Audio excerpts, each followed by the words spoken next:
All right. Well, my name is Joshua Johnson. And I am Zach Beattie, and we are Team Parallel. So Parallel is a location-based mobile application. It's a game, but we overlay it in real-world locations. So here's the story. Creatures have been discovered in a parallel dimension, and your smartphone is the only device that can capture them. These are some examples of some of the creatures we've created. Now, to digitize a para, we use the Foursquare API, which means we can use all of those locations in their database for our game. And different paras will appear depending on what real-world location you're in. So for instance, if you check into a cemetery, you may scan and find this little creature over here to the left. If you check into a Red Lobster, you could scan on the Parallel application and find this little squid-looking creature over here. So that's just one example. And once you've digitized a para, you can level them up, they can evolve, you can battle your friends. It kind of involves a competition aspect in that regards. And you can also even trade the creatures with your friends if you want to. And it's not necessarily Parallel itself that we're excited about, it's the technology that we've put behind the game. For instance, we can use the same technology to have girls come into a store and check into, let's say, a limited 2 to buy virtual clothing for their Barbie doll. Or we could use the same technology to have a business individual become the virtual CEO of their own company. So it's the technology we can use over again and again and again that we've developed, and we find that it's actually really unique, and there are a lot of opportunities for us, but we're starting with Parallel. So before we actually go out and build this game, we have to make sure people are going to play something like this. As you can see here, millions of Americans spend every single day playing games, and billions of dollars are spent annually on virtual goods. In addition, we're further verified by these guys. All of these companies have experienced some degree of success in the still young location-based and mobile gaming industry. We've taken our research a step further and went out and talked to some people in our target market, and here were their responses. Overall, the underlying theme as to why people are going to play this game is peer-to-peer interaction and competition. In addition to understanding why people want to play, we need to know why they're going to spend money. Our aim is to be profitable and successful, and to do that, we need to understand what motivations are going to get people to give us money to be successful. So here are the 3 main attributes that get people to spend money on virtual goods. The first is instrumental attributes. Essentially what that means is any type of virtual good that gives them a competitive advantage to either beat the game faster or be better at the game is going to get them to spend money. Next, hedonic attributes, so anything that gives them pleasure within the game. So say a really unique user interface they like, customizability, or even a really in-depth fiction behind the story that gets them involved and emotionally attached to what they're playing.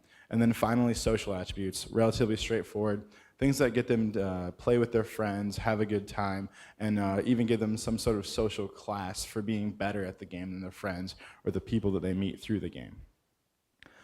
So now that we've built the game, we have to have a realistic marketing strategy set in place to go out and acquire customers for this.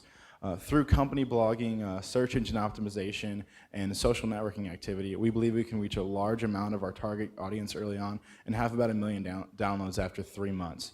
Moving forward, we also have access to a few local resources that are giving us opportunities to get published in a variety of news outlets, including what we believe to be our most important outlet, getting published in industry-specific blogs like TechCrunch and Mashable, and similar things like that.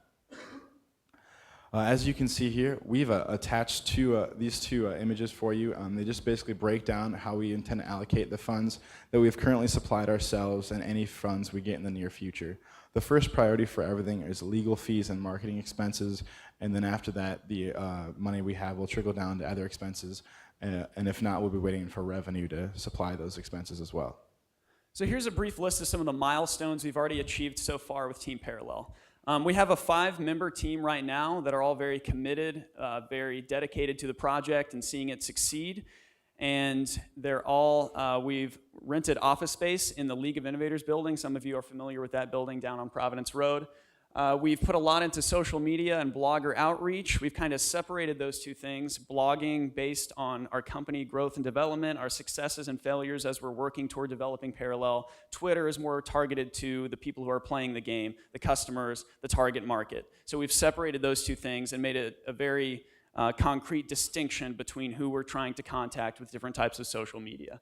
We took 3rd place at the Startup Weekend in Columbia out of 19 teams, and we're here in Climb Finals, which we're very, very excited about. And you can see here, this is just an example of some of the interface of the game that one of our developers has been designing. Over there to the left is what you'd see when you're scanning for creatures. The next is the locations that will pop up when you scan, and then you can check into a location. The 3rd is an index of different creatures. The 4th is just a profile on one of the creatures. These are just examples of what the game would look like if you were to pull it up on your smartphone.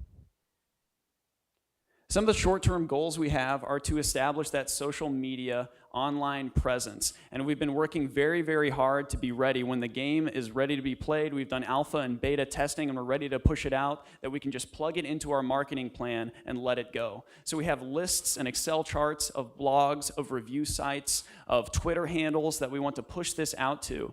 And once we're ready to release the game, we just look at our list, and we have a set media kit, really, of what we're just going to send out to all of these websites in order to get the marketing push at the very beginning.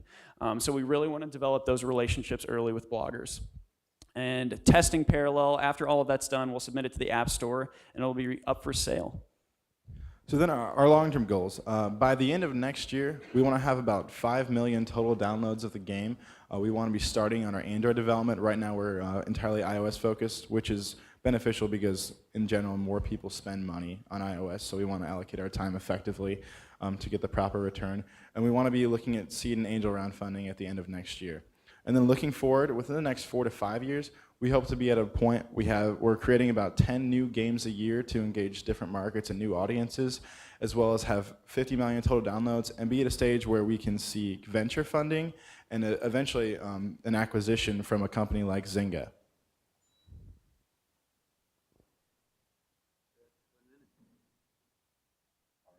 Okay, thank you.